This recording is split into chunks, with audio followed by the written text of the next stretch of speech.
Assalamu alaikum rahmatullahi ve berekatuh. Şarkı Türkistanlık aziz qarindaşlarım, muhterem qarindaşlarım.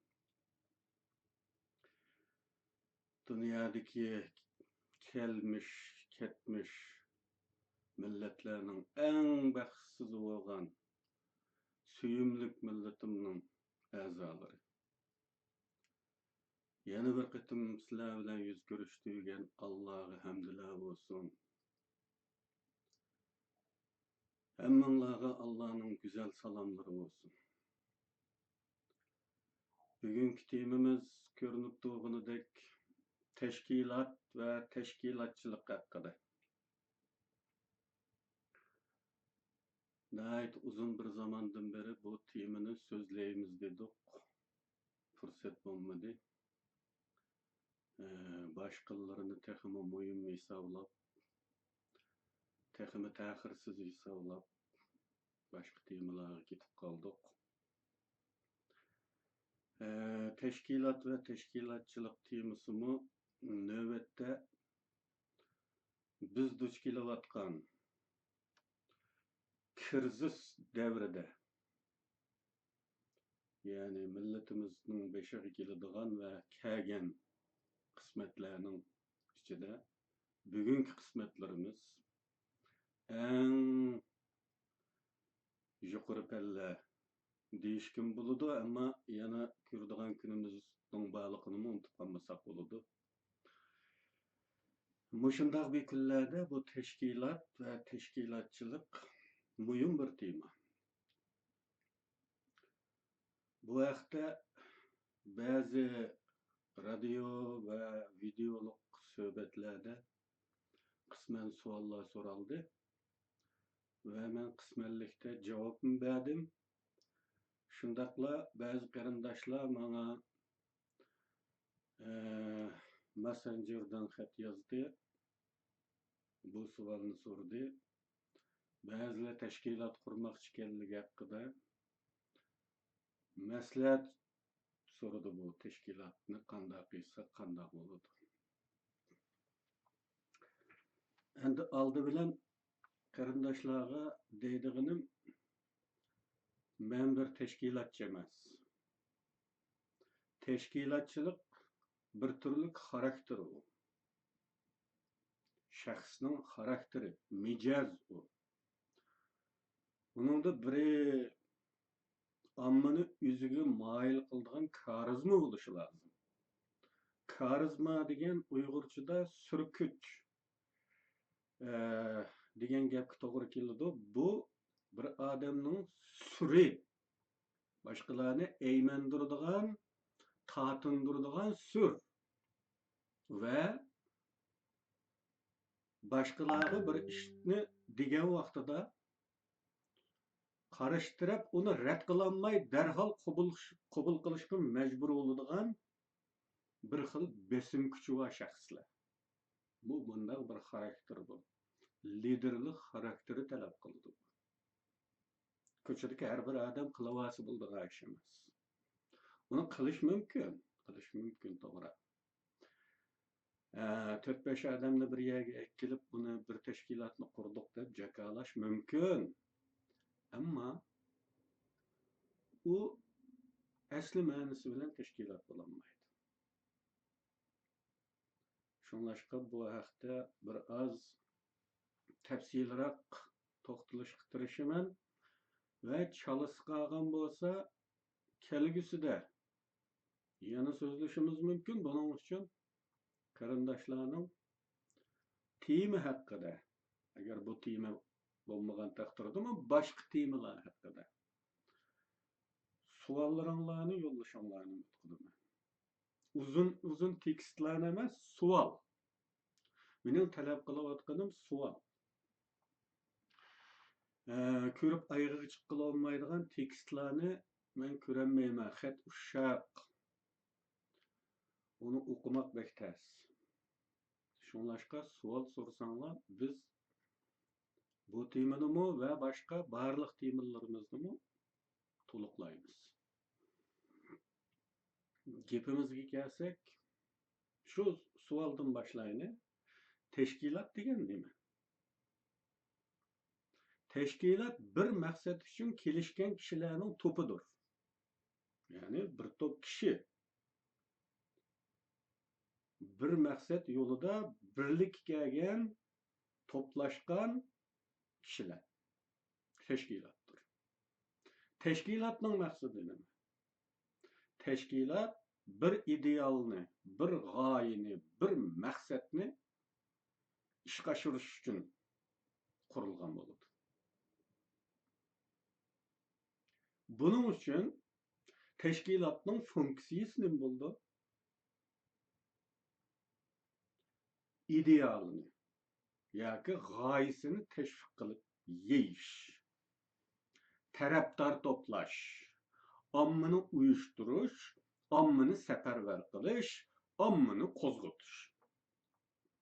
Bu bir teşkilatning funksiyasi. Aqalli bir funksiya bu. Endi buning konkret xizmat tartibi teşkilatlar tarafidan odamlarning safosiga, qobiliyatiga, kasbiy saviyasiga qarata taqsimlanadi. Nima ish qilish keraklik? Ahmad nima qildi, Samad nima qildi? Ammo birlikka kelgan, umumlashtirilgan funksiya teşkilat uchun idealini, ya'ni o'zining iddisi ya g'oyasini tashviq qilib yeyish, tarafdor to'plash, ommani uyushtirish, ommani safarbar qilish, ommani qo'zg'atish. Chunki bir g'oyani ishga oshirish uchun nima kerak bizga? Eng zarur bo'lgan omillar qaysi? Bir g'oyani ishga oshirish uchun buningga cho'qimki tashkilotlarda bugun tashkilotchilik salohiyatida ko'rinayotgan odamlarning birsimi javob berolmaydi. Buningga qat'iy ishonaman. Yoki bir yerdan anglab qolgan bo'lsa, yodlab olgan bo'lsa, takrorlashi mumkin, ammo uni sharhlayolmaydi. Nima degan gap? Unda bo'lsa nima ish qilmayapsan? Eng zarur bo'lgan omillar. Bir g'oyani ishga oshirish uchun eng zarur bo'lgan omillar kadrlar qo'shuvini, bir ideologiya va iqtisodiy asos. İdeologiya olmasa teşkilatning a'zolarini va yoki teşkilatga uyushtirmoqchi bo'lgan obikit ommani qo'zg'atish, yetaklashda asos qiladigan turk olmaydi. Ya'ni turksiz hamon qatqini olmaganga o'xshash mo'misiz. Aldı bilan mo'mini tiklaymiz. Endi hamon qatimiz. Mo'mi bo'lmasa hamon qatqili bo'lmaydi. Kala u yoqqa, eshak bu yoqqa ketadi. Buning uchun ideologiya bu hamonning mo'misi.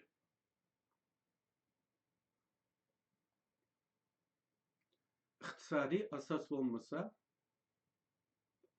harakat imkonlari eng tuvan chekda cheklanib qoladi. Chunki barliq harakat uchun, barliq faoliyat uchun iqtisod ketadi. Uning uchun bu 3 shart hozirlangan bo'lishi lozim. Ammo qarindoshlardan birisi dediki, agar bu sen degandek 3 shart hozir bo'lsa, 5 yoshlik bolami qilmamdi bu ishni. bu aqlga barakalloh. Bu aqlga barakalloh. Sizlar o'ylanglar qarindoshlar.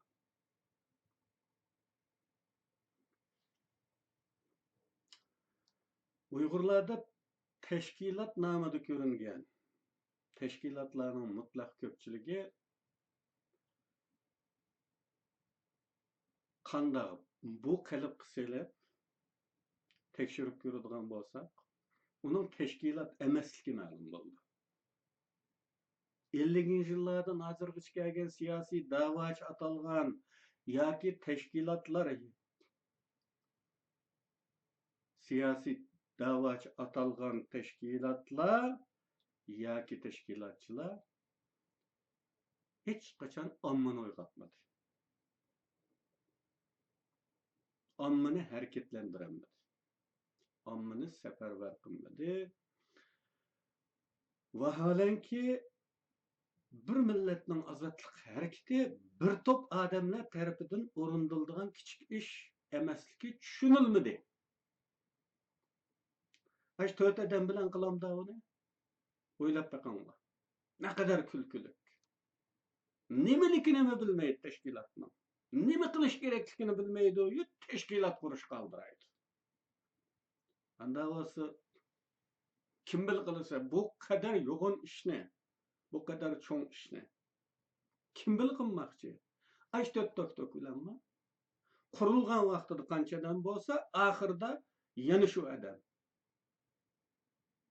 Ko'paygan adam yo'q. Hatta onun ichidan qaydab qolganlari chikitib aziyib ketadiki, ko'paymaydi. Amal tegmis qaydaydiganlari va shartlari va demak, nima qilib yurganligini o'zi biladigan bir top emas bular. Bundaq bir büyük maqsad xalq ammasini hazırlagandila, xalq ammasini safarbar qilgandila, teşkilat a'zolaridan iborat bu yadroluq tabiqining sonini kunsiri ko'paytib, ommaning ichida faoliyat elib boradigan, idealini yoyadigan, jonliq faoliyatchan kishilar bilan tutib turgandila, andin azodlik harakatini elib borgan bo'ladi yoki uning uchun zimin hozirlagan bo'ladi.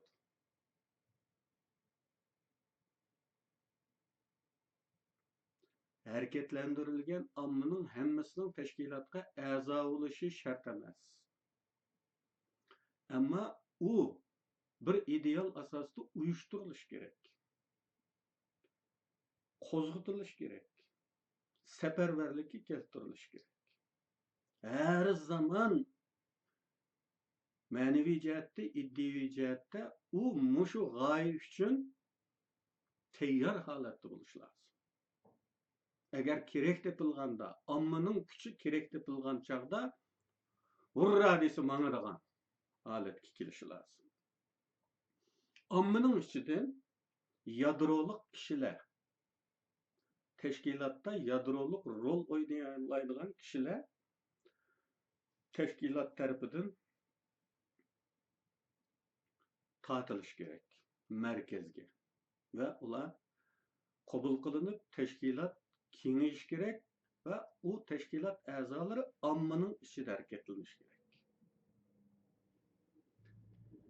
Bizning tashqaridagi faoliyatlarimiz izchil holda tuyuq yo'lda bo'lib kelmoqda. Tuyuq yo'lda desa xafa bo'lib ketdi bizning ba'zi liderlarimiz. Yani o kadar büyük işlerini kılabassam size tuyuq yo'lda demdigan.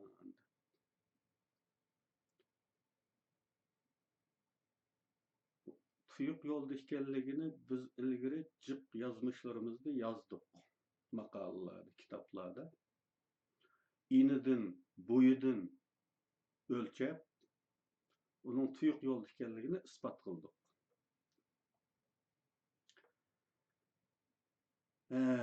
Bu tuyuq yo'lda deyishimizning sabablaridan birisi ilgari ko'rsatilgandek Sharq Turkiston degan bir davlatning da'vosi Uyg'ur da'vosiga kichikildi. Davlatning nomi tashlab etildi. Bu tuyuq yo'lda bo'lishiningki negizi bu. Boshlanishi bu, asosi bu. Ve bu başka ezişlarga yol açıdı ve başka uşaklarını tüzütüp mü tüzetkili olmaydı. Çünkü negiz buzuk. Çağda günahı yok, tanısı buzuk, kızda günahı yok, anısı buzuk degендek, bunun anısı buzuk bunun. Bunda olgandayken bunu tüzüp tutma eğiden çıkıp olmaydı. Diplomatiyat hareketler türüdeki, amma ünümsiz, kazançsız işler bilen meşgul bolup, teşkilatni kengaytish, teşkilatning g'oyasini tashviq qilish, kun sari a'zolarini ko'paytirish, ommani harakatlantirish, tarbiyalash, safarbar qilishlar xiyoliga keltirilmagan g'alati, majruh tug'ilgan va taraqqiy qilmagan bovoq holatida qilaverdi bu tashkilotlar. Omma tashlab etilganligi uchun tashkilotlarni omma tarafidan tashlab etildi. Başta qancha odam bo'lgan bo'lsa, yillar o'tgandan keyinmi yana shu odamlar bilan qilaverdi. Yuqorida deganimizdek, hatto aziyib ketdi. Uning ichidan nurg'unlari chiqdi qayda. Yoki Xitoy tarafidan bir telefon qilib bir qo'qasa siyosiydan uzoq turadigan kishi aytman deb ketadi. Har xil sabablar bilan ketadi.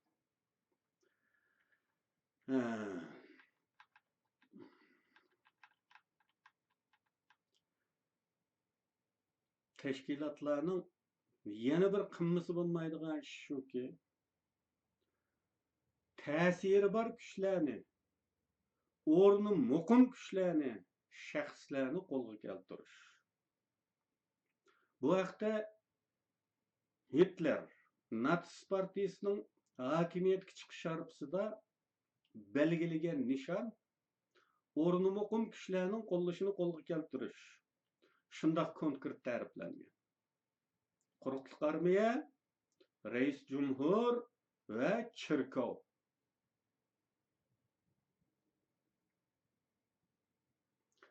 Bu üçünün qo'llashini qo'lga keltirganlar hokimiyatni qo'lga keltirgili bo'lganligini aytgan.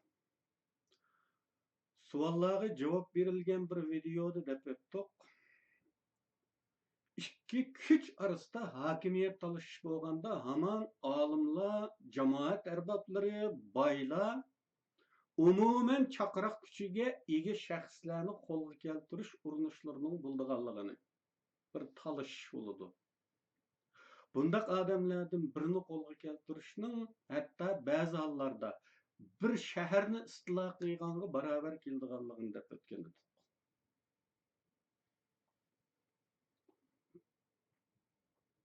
Bu haqda Xitoylarning mashhur klassik asari Uch podshohlik haqida qissa. Buni ko'pchilik o'qigan bo'lishi mumkin, Uyg'urcha tarjima qilingan. Uch podshohlik haqida qissadagi Han sulolasi podshosi Liu Beining Zhou Liangning satmasiga 3 qatim borganligi talantlilarni, mashhur shaxslarni taklif qilib ishlatishning bir o'rnak sifatida Xitoy siyosiy sahnasida doim tilga ilinib turiladigan bir hikoya. Bir tamsilga aylangan hikoya bu. Zhou Liang Xitoy tarixida o'tgan yoki badiiy tip sifatida yaratilgan bir shaxs bo'lib, Xitoylar uchun aql farosat, fan tadbirning simvoli holiga kelgan bir ism. Liu Bei podshoh turg'uliq biror chaparmanni buyurib chaqirib kelishga avatmasdan kamtarlik bilan Zhou Liangning satmasiga o'zi borgan.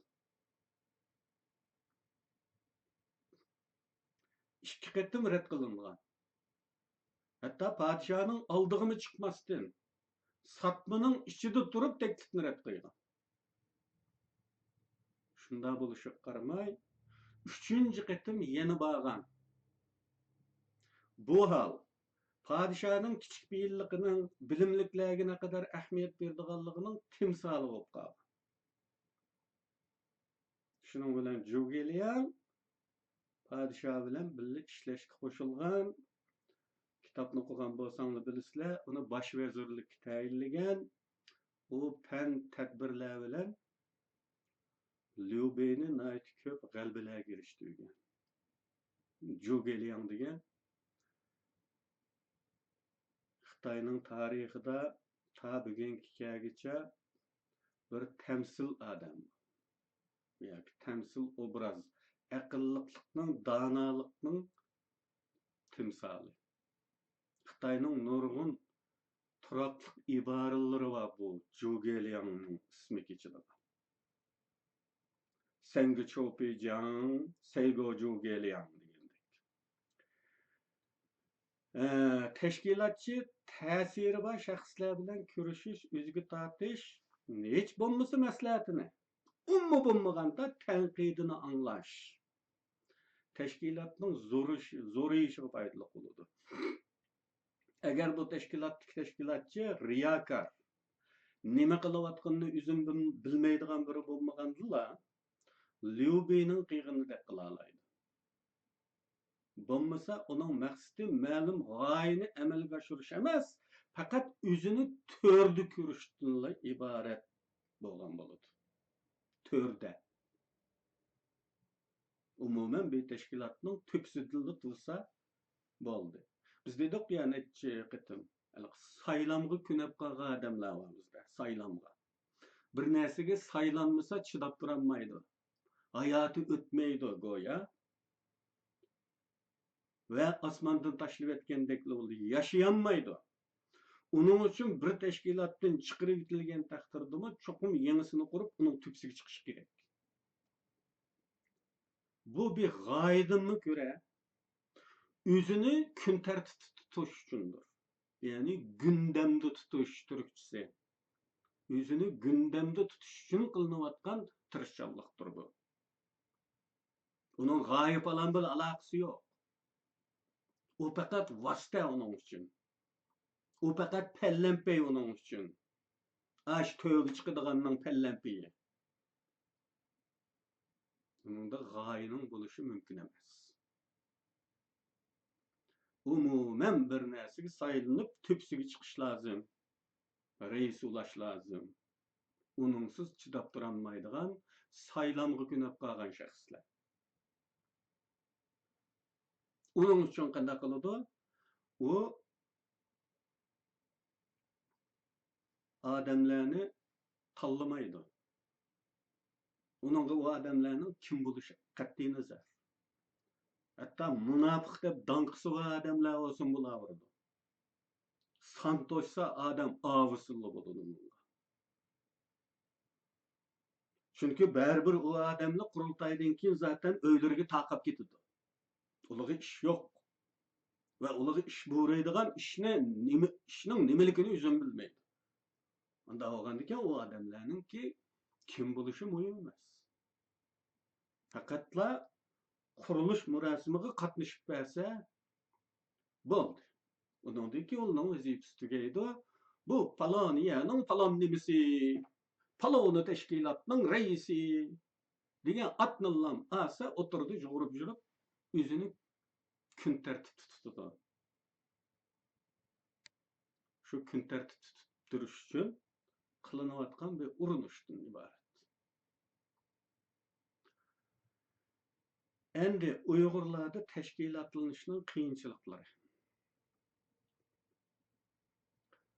Uzun mezgillik boshqalarga bo'ysunib yashash keltirgan asoratlarning chet eldagi Uyg'urlarda asosliq ikki xil ifodasi ko'rinmoqda. Bu ikki xil ifodaning har ikkisi manfiy natijalik ifodalardir. Biri uzun muddatli boshqalarga bo'ysunib yashash, hatto oldingi avlodlarning genidan o'tgan qulluq xarakterining davomi bo'lib, erkin dunyoda bu asorat ruhiy holatda hukmron o'rnini saqlagan bo'ladi. Biror tashkilotga qatnashish, Uyg'urga bo'ysunish uningga g'alati tuyuladi. Chunki boshliq degan Xitoy bo'ladi-da. Uyg'ur boshliqning baribir pichiq kesmaydi. Yanada Xitoy boshliqning ko'ziga qarab gap qiladi. Bu holda Xitoy boshliq bo'lmagan, boshliq o'zimizdan bo'lgan holda o'zimizga o'xshash birisiga bo'ysunish ki bu teşkilat degende hamam birge yoki teşkilatning qarorlariga bo'ysunish kerak bo'ladi-da. Bu hal g'ururimizga tegadi. Mana bu sababdan haqqi bo'ysunishga to'g'ri keladigan tashkilotga qatnashgandan ko'ra qatnashmaslikni tanlaymiz. İkinci türü. Bu türünü bir az isyankar, anglab, qulluq ro'yaltini cho'rib o'tishga jur'atkor deyishimiz mumkin. Ammo natija yanada salbiy. Sababi uzun yillik qulluq, xo'rluq, hurlikka bo'lgan intizorlikning benormal portlash natijasida umuman bo'ysunish psixikasini tamoman tashlagan. Hech kimga bo'ysunmaydigan bir xil gadankashlikni tanlaganlar. Gerçi ba'zilar tashkilotlar qatnashayotgan har xil shartlar bilan, ya'ni men o'sha deyjan bo'lsam qilaman, bo'lmas qilmayman deydigandek shakllarda qatnashayotgan bo'lsa-mu, bu haqiqiy turda ro'yi qatlamlardan urunagan emas. Ong qatlamidagi aqlning buyurishidan qilingan kontrollik harakat bo'lg'achqa, uningga konkret bir ish buyurilgan hamon hech kimga bo'ysunmaslik yoki Uyg'urga bo'ysunmaslikdek yoshirin ongga hokim bo'lib ketgan benormal uchurlar qo'zg'alib, uning qarorini belgilaydi. Bu konkret vazifani qabul qilmaydi. Buni qabul qilsa, buyrug'uchi boshliq u askar bo'lganlikdan iborat bir amaliyot isbot qilishida, shunga buni qabul qilishga qat'iy bo'lmaydi. G'ururi yo'l qo'ymaydi, gejgis qetib oladi. Mana bunday ro'yi to'salg'ular tashkilotlanishga qiyinchilik keltirdi. Boshqa birini e'tirof qilish, o'z millatimizdan bo'lgan boshqa birini e'tirof qilish go'yo o'zimizni tushirganlikka barobar.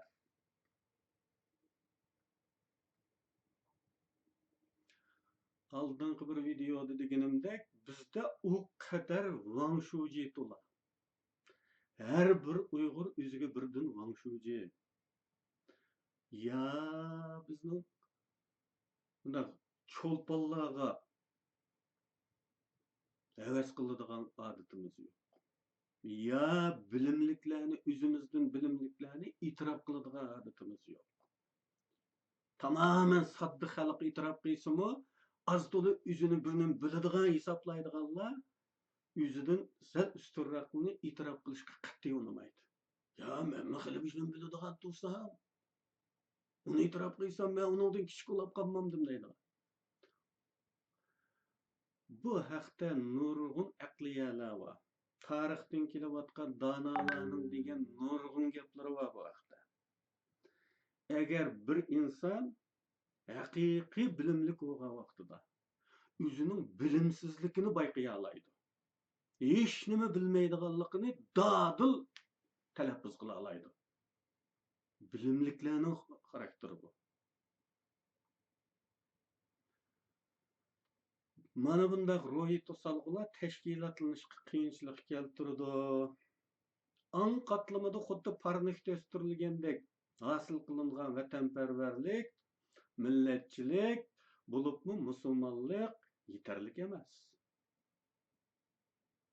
Bular ongsizligimizdan o'rin olish kerak. Qonlarimizdan o'rin olish kerak. Qinimiz buningdan kutish kerak. Eng ushoq tomirlarimizgacha o'rin olish kerak. Andin da'vo qilayotgan ishga yaramli bo'la olamiz. Başdan oyoq da'vatiman bizning xalq texi bu da'voga hozir holatga kelmadi. Buni menmi yangi bayqadim. Texi buningga layoqat qozonmabdi. Bu reallikni e'tirof qilaylik qarindoshlar. Reallikni e'tirof qilmay turib, buningga layoqat qozonish uchun tirishchiligimiz qo'zg'almaydi. Mavzudning bir gapi bor edi, konini buzmoqcha yengini qurg'ilib olmaydi deydilar. Ammo bizning xalq buning bek o'chmashunday ishlarga. Agar biz ma'bud qilib tiklab olgan ba'zi ulug'larimiz bo'ladi bizning. Har sohada. Aslida uning cho'qinishga arziydigan ma'bud emasligini desangiz, kamma kesak qiladi sizni. Ya uning bilan aytishmaysan ketaversan bo'lmamdi. Undaq ish emas bu. Cho'qim uni inkor qilish lozim. Uni chiqib tashlash lozim. Ondan uning ustiga, uning xarobasiga yangi bino qo'yilgan bo'ladi. Mao Zedongning degan to'g'ri, Mao Zedong deganlik usulda xato emas. Konini buzmoqchi yangini qurg'ili bo'lmaydi. Hatto buni biz islom dinining kalimi shahodati orqali isbot qila olamiz. Kalimi shahodat la bilan boshlaydi qarindoshlar. La. Nima degan gap bu? La inkor bu. Oldi bilan barliq tarixdan kelayotgan o'zlari yasab olgan ilohlarni inkor qilish bilan boshlaydi. Andin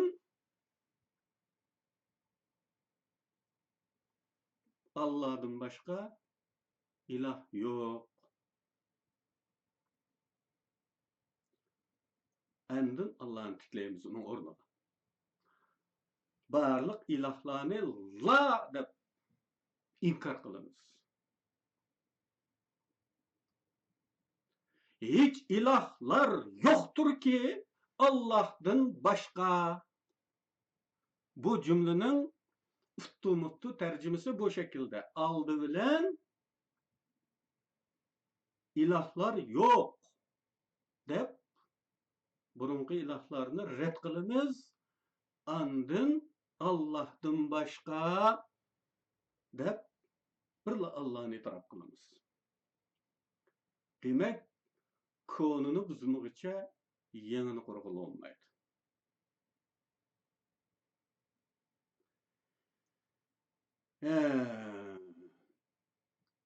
Bu davaga hozir emasligimizni itiraf qilgandan keyin endi biz ruhiy qatlamlarimizga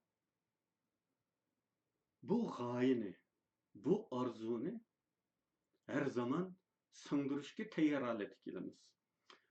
Umuman psixologlarning deyishida inson bu shakllantirishga uchragan insonlar, minisi juyilgan insonlar en aldı bilen nimadan başlaydı? Birinci qadami bunun o'zining shakllantirilganligini bayqash bilan başlaydı. Buni itiraf qilmasangiz mangu ashalatda qolasiz degan gap. Aldi bilan buni bayqaysiz. Bu mening tanlashim emas, boshqalar mening mengamga qachilab qo'ygan narsa bu deganni bayqaysiz. Bu tuzilishga boshlashimizning birinchi qadami. Psixologiya nuqtasidan. Endi bugun biz davaga hozir emasligimizni bayqagan chig'imizda andin o'zimizni davaga hozirlash uchun nimalar qilish haqida o'ylay oladigan bo'lamiz. Va doim biz subliminal mesaj yo'li orqali, ya'ni ruhimizga pichirlaymiz. Sening bir vazifang bor. Sening qilishga tegishli bir vazifang bor, sening bir burching bor. Agar sen bu burchingni ado qilmasang, Allohning oldida, avlodlaringning oldida qora yuz bo'lasan deb doim ruhimizga pichirlaydigan bo'lamiz. Men ilgari Aynak nomli kitobimda oddiy jangchi bo'lish engini tiklayli mavzusida bir maqola e'lon qilgan edim. O'qiganlarga ma'lum. Tashabbusim nima edi buningda? Her kim birden dahi olabiliştek tutumlarımızga qarshi jangchi bo'lishga tayyor turadigan bir ruhni yetildirish maqsad qilinadi. Biz maqola bilan bunda ruhni yetildirgani bo'ladi degan gap emas. Bu bir ogohlantirish.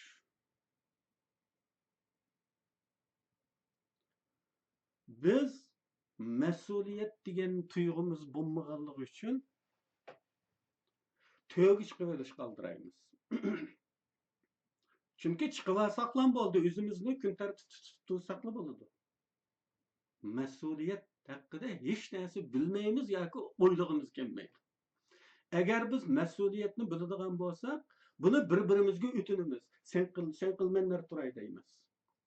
Sen qil, sen buyurgan ishni men qilay, sen boshda bo'l deymiz.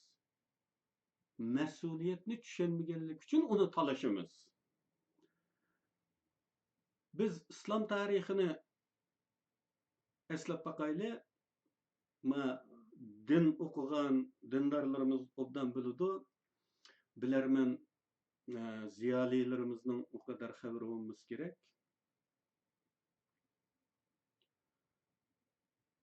Resulullah'ın izbasarlarından bo'lgan 4 xalifa davrini eslab baqsak,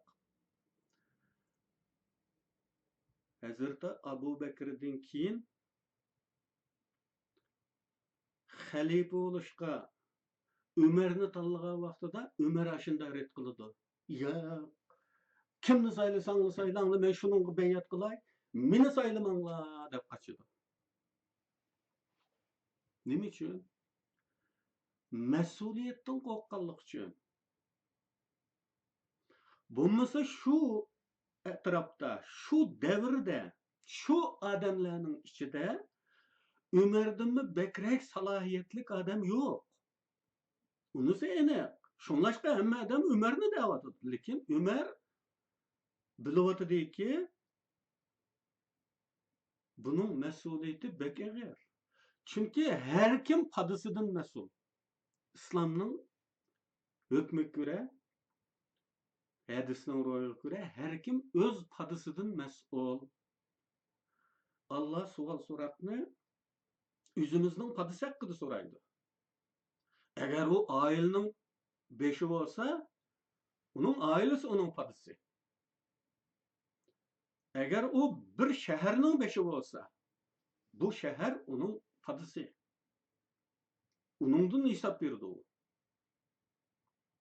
Agar u bir millatning beshi bo'lsa, u butun millatning ishidan hisob berdi.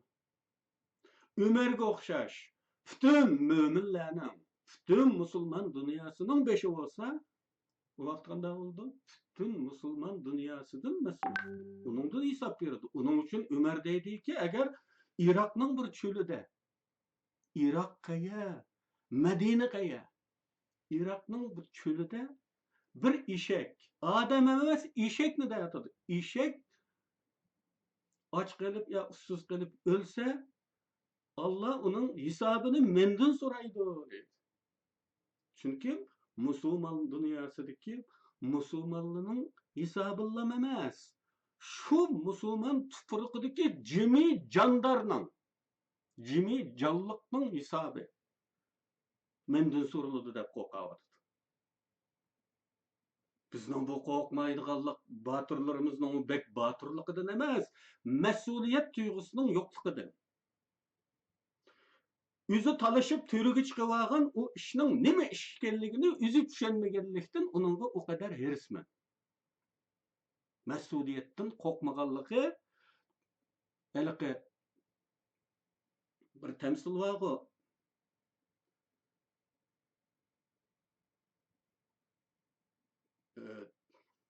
Telvi bir nimadan qo'rqmabdi deydigan. Bu qo'rqmaslik botirlikdan emas, telvilikdan. Dötlükten bo'ladi qarishma. Shuning uchun to'ni talashadigan ish. Bo'lmasa hamma odam jangchi bo'lishga o'zini urdigan, qo'mondan bo'lishdan o'zini qochiradigan bo'lgan bo'ladi. Hazrat Ömer atrofidagi sabdoshlarining, sahobalarning zo'ri bilan mecbur qilishi bilan qochib ketsa yushurni olgan yerdan tep kelib zo'mizo xalifalikda o'ttirgan. Sendinmi eshik tushadigan kim bor aramizda? Sen qilmasang bo'lmaydi dedi.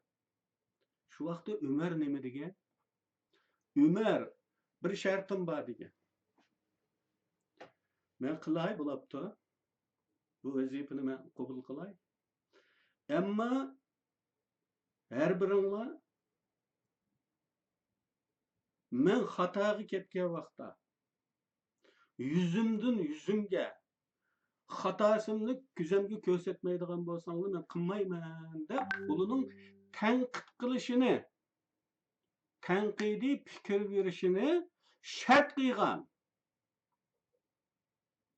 Ama bizningki teşkilatçılarda aşında ruhni kütüş mümkün mü?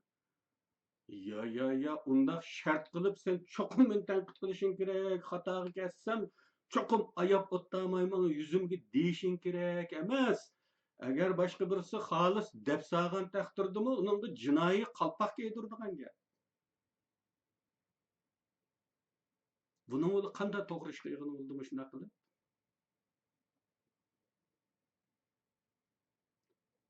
Leninning bir so'zi bor. Bizden ilgari nurg'un siyosiy partiyalar o'tdi, o'zining g'oyalarini ishga oshirish yo'lida. Ama hech nima qilolmay hammasi mag'lub bo'ldi. Biz mag'lub bo'lmaymiz. Biz cho'qim g'oyalarimizga yetimiz. Chunki biz o'z o'zimizni tanqidlashdan iborat bu angishlarni tepib oldik degan. Tanqid va o'z-o'zini tanqiddan iborat bu angishlarni tepib oldik. Uning uchun biz yo'qolmaymiz. Bir partiyaning, bir tashkilotning yo'qolmasligida xolis kuzatuvchilarning bo'lishi, ko'zchilarning bo'lishi va uning egri ketgan yerlarini ko'z turishi shart bu. Ammo bizninkilar undaq emas. 2008'da aytavur, mening Sharq Turkiston azodlik yo'lida izlanish degan kitoblarimning birinchi, ikkinchisi bir vaqtda besilib chiqdi. Türkçe 3 kitap bir vaqtda. Bu kitapta bizni tanqid qilibdi deb Germaniyada tarafdan kelib bu kitap uchun to'plandi. Mana qanday qalpoq kiydirish to'g'risida yig'in etish uchun. Tashkilotning avvali bu.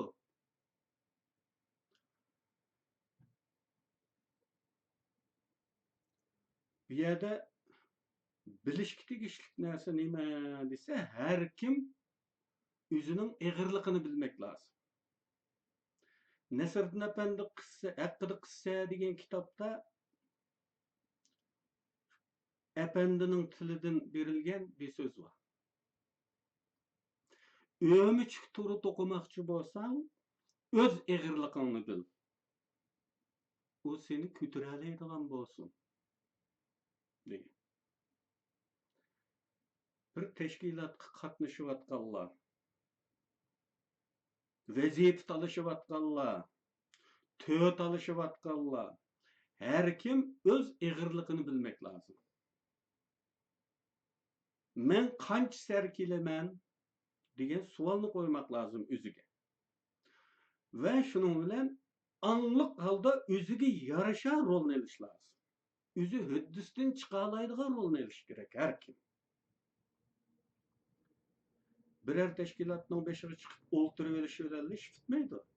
Yoki mavjud tashkilotlarning beshidan o'rin tegmasi darhol yangi birini quribli taxtga chiqqan bilan bo'lmaydi. Qo'saqdagi umochga boqmoq, qobiliyat qanchalik bo'lsa shunga yarasha rol olmoq, gadankashlikni, g'ururni, ya'ni manmanlikni, vatan millatning manfaati uchun qurbon berishga tayyor turadigan ruh yetildirish lozim. Mening u 20 yılning oldida yozgan maqolada demoqchi bo'lganim bu. Oddiy jangchi bo'lish inini tiklash. Oddiy jangchi bo'lishga tayyor turadigan ongni tiklash.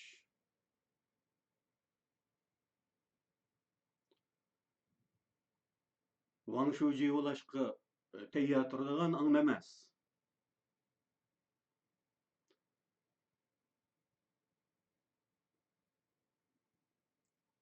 Egizda jon pido qilishdan gap atamiz o normalda.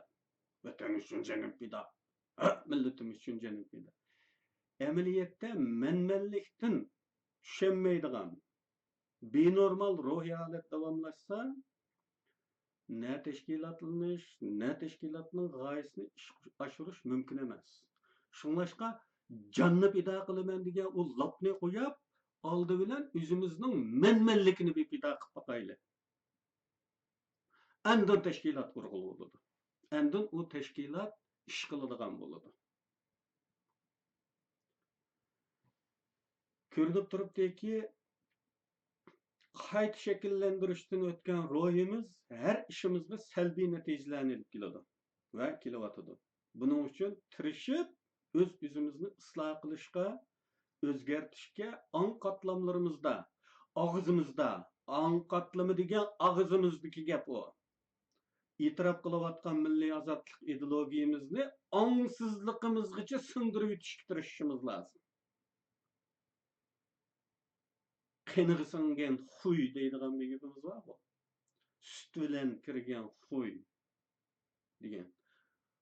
Aşındaq alet kilish lazım. Kanlarımızga sınıp gitiş lazım.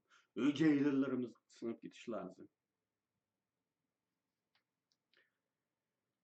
Sözüm ahırlaşıvatkan bu fırsatda ilgir azırak uçunu çıkağallarımga qarata berilgen bazı inkaslarını köpçülük bilen birlikte görüp ötemiz.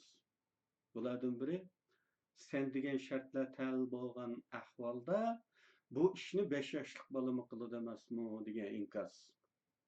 Sizlar bunga nima deysizlar qarindoshlar? Iqtisodiy manba 3-qadam. Biz tilg'agan 3 qadam bor-ku. Iqtisodiy manba 3-qadam bor. Chunki u tas u. Birinchisi ixtisosli xodimlar. Nima uchun ixtisosliklar birinchi? Chunki ular bo'lgandan keyin ideologiyani tanlaydi. Qurib chiqadi, belgilaydi yoki sharhlaydi. Ondan yana shular iqtisodiy manbani tashkillaydi. Hammamiz tal bo'lish masalasi qanday tushunildi? Buni bilemedim. Bunu başka birileri tel qilib qo'yib, endi kelinglar deb chaqirmaydi. Masalan, safoliq, pishqan, madaniy bir millatda bir tashkilot qurish o'ylashilgan hamon 5-10 safoliq inson tayyorli mavjud bo'ladi. Uni biz tayyorlab bermaydi. Ammo bizda ash eng dastlabki 5-6 insonmi yo'q. Men qaqshatga ya bu. Endi shu zamonaviy madaniy millatlardagi ay safoliq insonlarchi bir yerga kesilib bir ideologiyani o'tirib qo'ydi. Talash tortishlardan keyin o'rtaq qabul qilingan birini bekitib chiqa oladi. Bizcha talash tortishni mangu davom qilamiz. Nima uchun? Bizda haq qoyil bo'ladigan ong yo'q. Haq qoyil olmaymiz. Talash tortishdan burunla biz bekitib olgan bo'lamiz haqni. Mening haq deganni bekitib bo'lgan bo'lamiz. Uning butun boltunlarini chimtib ashich bo'shamaydigan qilib chimtib o'tgan bo'lamiz. Aningdan keyin munozaraga kirishimiz. Endi bu talash tortishdan natija chiqamda. Haq qoyil bo'ladigan ong yetilmek lazım analar. Bizning bu qadar buzib qo'ygan Xitoylar aslida. Biz buzilganligimizni e'tirof qilmasak, bu o'nglanmaydi bu. Men ko'p dedim, psixologiyaga oid so'zlarimda oldi bilan buni e'tirof qilishimiz lozim. Umuman bizning so'yganlarimizmi, nafratlanganlarimizmi, tanlaganlarimizmi, shallab etganlarimizmi, hammasi boshqalar tarafidan singdirilgan qaror. Uni qayta qarab chiqmak lazım. Bu o'zimningmi, boshqalarningmi? Uni ayirib boshlamak lazım. O'zimiz ağrıgan bo'lsak bir yonga, boshqalar singdirganni o'zimning deb o'ylab qilib qolgan bo'lsak, buni tunib yetgan omad tepmek lazım uni. Agar biz buni qilolmasak, biz mangu mush izimizdan siljayolmaymiz. İtiraf qilmak lazım aldı. Bu safasızlıkni itiraf qilmak lazım. Bu haqni prinsip qilmaydiganligimizni, tarafdorlikni prinsip qilamiz biz. Barliq qaror chiqarishlarimizda odamlarga, shaylarga, voqealarga baho berishda, qilmoqchi bo'lganlarimiz haqida qaror berishda tarafdorlikni o'lcham qilib baho beramiz. Tarafdorlikni o'lcham qilganligimiz uchun bu haq bo'lmaydi. Umuman qo'ldan ishiga egildiganligidan iborat bu tabiiy qonuniyatdan qutulanmaymiz inson bo'lish sifatida. Ama buni eng tuvan chekda cheklamak lozim. Tirishib umumning manfaati uchun.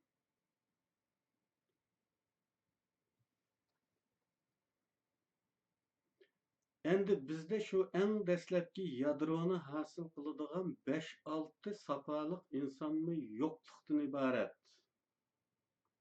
Bu reallikni tunib yetmasak, u halda bu dava kim bilan mangadi? Bu dava yani biz bilan mangadi. Şu dastlabki odamlarni biz yetildirishimiz lozim. Ularga yetildiradigan fursat yaratib bersakmi birga hisob. Agar bu hozir 60 yildan oshgan bir davo deydi. Bir inson tug'ilib qariydi. Bizning muju davosimizning boshlanishida tug'ilgan bir inson bugungacha qariydi. O'ylab bakinglar, bu kadar uzun bir jarayon ichida agar bizda haqiqiy tashkilot bo'lgan bo'lsa, tashkilotchilik bo'lgan bo'lsa, bizda eng zarur bo'lgan nima? Eng avval nima qilish kerak deganni tushungan bo'lgan bo'lsa va buningga ko'ra harakat qilgan bo'lsa, her 20 yilda bir inson 20 yilda yetiladi. Her 20 yilda bo'lganda 3 avlod odam yetishgan bo'ladi. Maqsadlik, programmalik holda yoshlardan bir odam tayyorlashni bir turli plan qilgan bo'lsa, bu odam yetishgan bo'ladi. Ammo yo'q.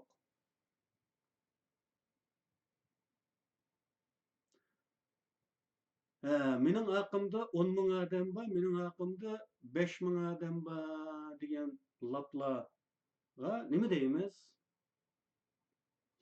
Agar yadroda 5 ming odam bo'lmasa, bu 5 ming odam bilan, ya'ni bu bir pada nima qilg'ili bo'ladi? Sizlar deb bakinglar. Ular bilan faqat namoyish qilg'ili bo'ladi. Ama dava namoyishdan iboratmi? Namoyish bilan hamma ishimiz tutamdi. U halda bu alaman, yani 5 ming odam bugun vatan sirtidagi harakatlarda faqatla namoyishga yaraydigan ommadan iborat. Bir tashkilotning mashinasida bir mexanizm rolini o'ynayolmaydi. Bir tashkilot degan xuddi bir motorga o'xshatish mumkin. Bir motorda eng kichik bir vintimi bakadan baka qilib qo'yaqliq olmaydi. Ashuning bir roli bor shularda. Ashu motorda ashu bo'lmaydigan bir roli bor. Buni hammanglar e'tirof qilasizlar. Tashkilot deganmi xuddi shunday. Uningda bekachi, santosh qurdigan bo'lmaydi. Tashkilotdimi? Hamma odamning bir ishi bo'lishi kerak. Ammo qiladigan ishni topolmayotganligi uchun qag'alli bosh qilib bir odam jug'urib yuradigan gap o'tirdi. Endi bugungi ommaning qizg'inligi albatta iftixorlansak bo'ladigan bir ish bu.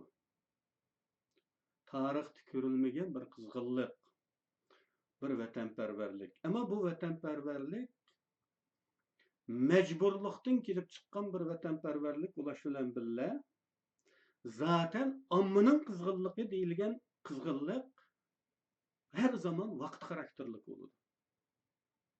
o'tkinchi hayajondan, vaqtli qizg'inlikdan tug'ilgan bo'ladi va buningga ishonch qilib bir harakatni mushuningli qilaman deb bog'lab o'tag'il bo'lmaydi.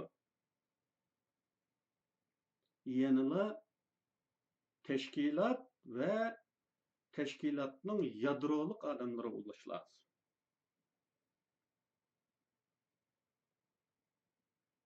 Bunda qizg'inlik, vaqtliq qizg'inlikdan maydonga kelgan aloman bugun faqat namoyishga yaraydi va kelgusida agar bizning ozodlik harakati degan yana bir programmamiz uchun sharoit yer berib qolgan taqdirda ularning qo'llariga birdan ko'sayni tutqizib hurra deb vatanga qarab yugurgan vaqtimizda u vaqt ishga yaraydi. Başka hallarda o adamlarning ko'p bo'lishi bizning bir tashkilot bo'lishga salohiyat qozonganligimizni belgilamaydi. Shundaqla bu ommaning bu vaqtlik qizg'inligiga ishonch qilishmi mumkin emas.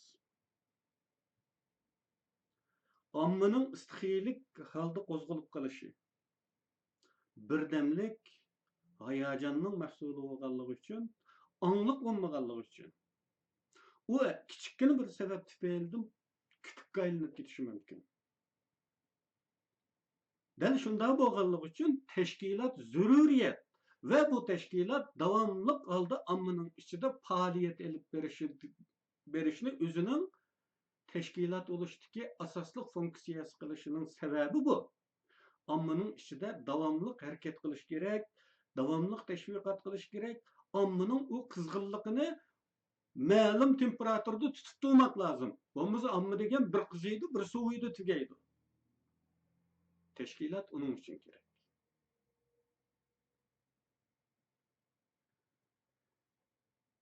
Endi alaman 10 ming odamga yetgan taqdirdan bir tashkilotning qurilmasida funksiyalik rol alalaydigan 5 odamchilik unum qozonmaydi. Bunda 10 minglarning roli deb o'tganimizdek tamamen boshqa yerda. Boshqa ahvollarda yaramli bo'lishi mumkin. Yana qanday bo'lsa bir roli bo'ladi bu ommaning, bu qizg'in ommaning. Uningdan boshqa agar siz bir dehqonchilik maydoni qurgan bo'lsangiz yoki chorva firmasi qurgan bo'lsangiz, deylikki da'voning iqtisodiy manbasi uchun qurilgan bo'lsa bu. Endi bu kollektiv nima bo'ldi bu omma navbat bilan xolisona haqsiz ishlab berishga yarashi mumkin. Men bir kun haqsiz ishlayman, mening keyinimdan yana bir haqsiz ishlaydi. Shunday qilib navbatlashib haqsiz ishlab bir iqtisodiy manba hosil qilgan vaqtimizda oldingi gapda dedik, bir tugman, bir seg'in kala bo'lgan vaqtida. Ammo undag'ni o'ylayotgan tashkilotning bo'lishi notayin. Onda olgandan keyin nima bo'ladi? Bu alaman bilan bugunchi faqatla namoyish qilib buningga ishonch qilib, ne tashkilot qo'g'ilolmaydi, ne men da'vo qilaman degan olmaydi. Shunlashqa yanla yadroliq odamlar bo'lmoq lozim. Ama bugunning shartlari nazarda tutilganda bizning u 10 ming odamni yoki 5 ming odamni ishlatadigan boshqa yerimiz yo'q bo'lgan ekan, ularning shu qizg'inligini vaqtli qizg'inlikdan doimiylikqa, ongsiz qizib ketishdan, ya'ni istixiylik qo'zg'alishdan angliq tunishga o'zgartiradigan tashkilot va tashkilotchi yanılı bir zaruriyat. Ve bunun için aldı bilen qiladigan işimiz nima? Teşkilatka yadroluk adam yetiştirmek.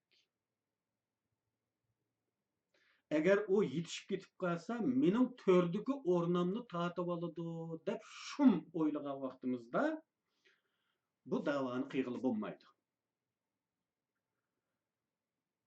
Shunda yoshlar yetishib chiqsinki, u meni bekaraq qilib tashlasin, pensiyaga chiqarib, mening o'rnimga kelsin. Bundaq bir kangqusoqlik, bundaq bir o'zini beg'ishlash ro'yi bo'lmay turib, bu davoni qiyg'ili bo'lmaydi va bu tashkilotni rivoj topmaydi. Uning uchun eng avval odam yetishtirmak, izbosar yetishtirmak bu tashkilotning birinchi ishi bo'lishi lozim bugun.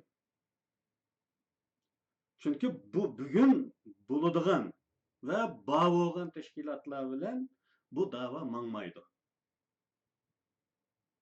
Bu tashkilotlar bütün energiyasini yadro odamlarni yetishtirishga. Kelgusida tashkilotning yadrosini bu yeni yetishgan odamlarga o'tinib berishga tayyor turish lozim. Mavzudan o'xshash ta o'lguchi men to'yda o'tiraman deydigan shu niyatda bo'lish bilan bu da'vo mangmaydi. Buni aniq tunishimiz lozim.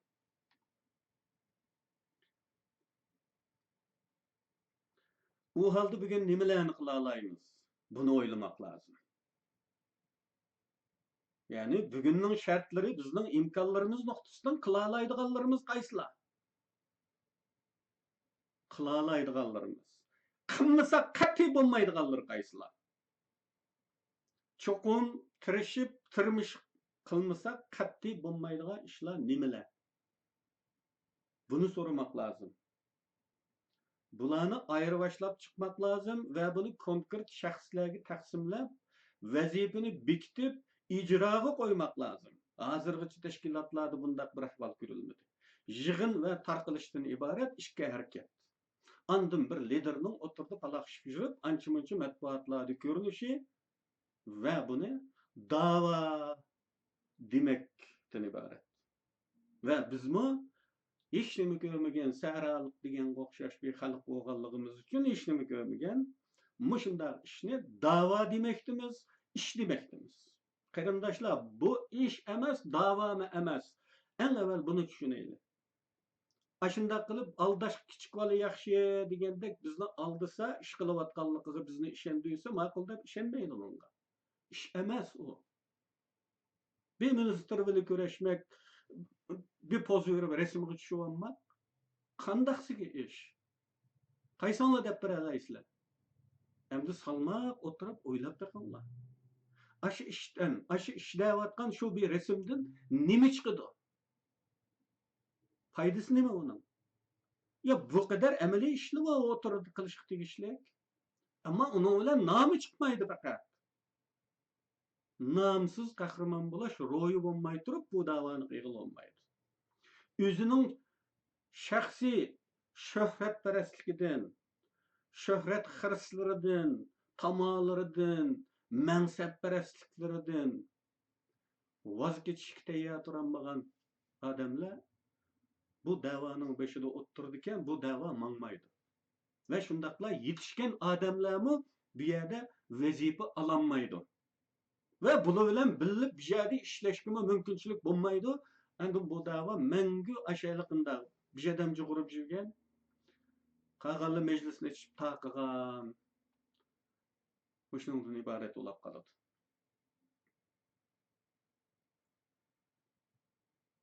İnkasçılarning degandek o birinchi kunlar hammasining tal bo'lmaydiganligi rost. Ammo tunji tashkilligichi lider yoki o'zi bilan bir fikrdagi safoliq odamlar bilan ko'rishib, bir araga to'plash bilan ish boshlaydi. Shunday bo'ldi-ku, o'lcham siyosiy kimligida shak bo'lmaslik. Bu birinchi o'lcham bu.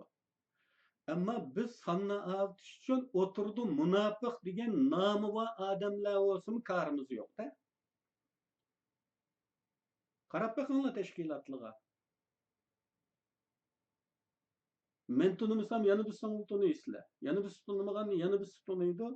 Qarasa jimisining bir gapi bor aqsda. Ashunda odamlar qilish mumkinmi buni? Şunlaşqa eng evvel siyasi kimligida şek olmaslik. Bu birinci, qo'lidan biror turlik ish kelish. Bu ikkinchi. Ammo hozirgacha o'lchamdan bo'ldi. Mana bay'at qiladiganlar bo'lsin. Kim bo'lishi, kag'i yarashi yoki yaramashidan qat'iy nazar bu o'lcham bo'ladi. İşning aqmasligidagi sabab tashkilotlarning tug'ilishidanla majruh tug'ilishidagi sabab mana bu. Birinchi tashkillovchi lider o'zining to'da bo'lishini eng avval o'ylaydi. Qanday qilgan vaqtida men to'da bo'la olayman va qanday qilganda boshqalar mening o'rnimni tortib ololmaydi. Mana bu shartlar davriy qilinib o'ylanilgan bo'lganlik uchun bu ishlar va tanlangan bo'lganlik uchun bu odamlar bu ish ashunday bo'ladi. Ammaning pedagog ishtildiganligini ko'p takrorladik. Ammadan iborat bu alaman har doim izchil planliq tuzib chiqilgan bir tashviqot programmasi orqali vaqtli ko'tariladigan qizg'inlikni turaqlashtirish, uni doimiy qilish tashkilotning chuqur qiladigan ishi, qilishga tegishli ishi. Yuqori tilganilgan 10 minglagan vatanparvar ammo namoyishdan boshqaga kag'i kelmaydiganligi ularning qizg'inligining o'tkinchi hayajon ekanligi nuqtasini aytganda zamon sharoitining besimi, chorasizlik ilib kelgan vatanparvarlikka ishonch qilib 10 minglagan odam qo'zg'alib ketdi deyish bekatigan. Chunki navbatdagisi bo'lapmi? Majburlikdan tug'ilgan vatanparvarlik, majburlikdan tug'ilgan millatchilik. Texmi ishonchsiz yurişu. Bu qizg'inlikning, bu hayajonning birdamlik bo'lib qolmasligi uchun tashkilotlarning davomli turda tashviqot qilishi, mush qizg'inlikka urg'ib ketdi deyilgan ommani angliq vatanparvarlarga aylantirish, mayli sharoit qanday o'zgarsin, hech qachon rangini o'zgartmaydigan inqilobchilarga aylantirish uchun tashkilot davomli ommaviy xizmatni kun tartibining beshida tutishlari kerak. O'zining millatiga qaratiladigan xizmatni tarixdan men shuni deyapman. Tarixdan. U o'tirdi jug'urib yurishlar, u chet ellik palonchilar bilan ko'rishish, Pokuni bilan ko'rishish. Ya qarindishim ya, shuni ishlab bu xalqni oldimi ya, bu xalqni? Namoyishdan boshqaga yaramaydigan ommachidan bir turkum tayanchlarni yetishtirish, rasmiy turda tashkilotga a'zo qilish, vazifa berish, vazifasini surishti qilish. O'rindayolmaganlarni tashkiliy tartib bilan jazolash qatorliq bir funksiya bo'lmasa, tashkilot bo'lishining ma'nosi bo'lmaydi. Chunki tashkilot o'rtaq nishon uchun to'plangan, o'xshash fikrdagilarning xomini bo'ladigan bo'lsa, bu xolisa ba, xolisi yo'q, xolis kelib, xolis kelmaydigan turdagi tartibsiz, chegarasiz, prinsipsiz bir chuvalchaq to'p emas. Mukofotlash va jazolashni o'z ichiga olgan rasmiy bir organ bo'lishi kerak. Buningsiz uni tashkilot degili olmaydi. Tashkilot deganda mukofotlash, jazolash prinsipi bo'ladi. Ammo haqida rasmiy bir plan programma bo'lganida kelgusi avlodlar mavzusidimi? Bir plan programma bo'lishi kerak. Burundan kelayotgandek biror ministr bilan ko'rishib rasmga tushish, biror yerda odamlarni to'plab yoki odamlar to'plangan fursatda so'zlab qo'yish. Ish deyilmaydigan bo'lishi kerak. Buni ish deb taqdim qilib, xalqni aldamaslik lozim. Yoki birdan bir da'vo harakati devilmaslik kerak, hech bo'lmasa. Buningdan boshqa ishlarning bor ekanligini e'tirof qilish va uni qilish lozim. Nurg'un amaliy ishlar var. Liderning roli doim ko'rilib tashviq bo'lib turmaydi. Deganimdek, shuhrat xirisidan voz kechishga to'g'ri keladi. O'zini ko'rsatish xumoridan voz kechishga to'g'ri keladi. Ish bor.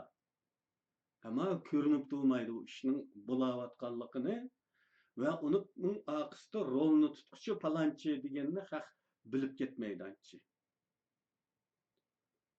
Buning uchun qanday qilish kerak? Nomsiz qahramonlik uchun hozir bo'lmagan lider bu işlarni qilishni xohlamasligim mumkin. Aslida yana boshqa mazmunlarni so'zini aytdik. Gibimiz chetnab ketgandek bo'ldi. Bir az so'zlamoqchi bo'lgan ba'zi narsalar unutilib ketilib qoldi. İnşallah kelgusida xotirlab qolsak yana so'zlaymiz. Hozircha omon bo'linglar. Hammanglarni Allohga topshirdim. Allah ishlaringlarga bereket ve unum ata qilsin. Zehninglarni uchiq qilsin. Kichik bolani aldigandek aldini vermaslikinglar uchun aql farosat, zehni uchiqlik ata qilsin. Hammanglarga rahmat.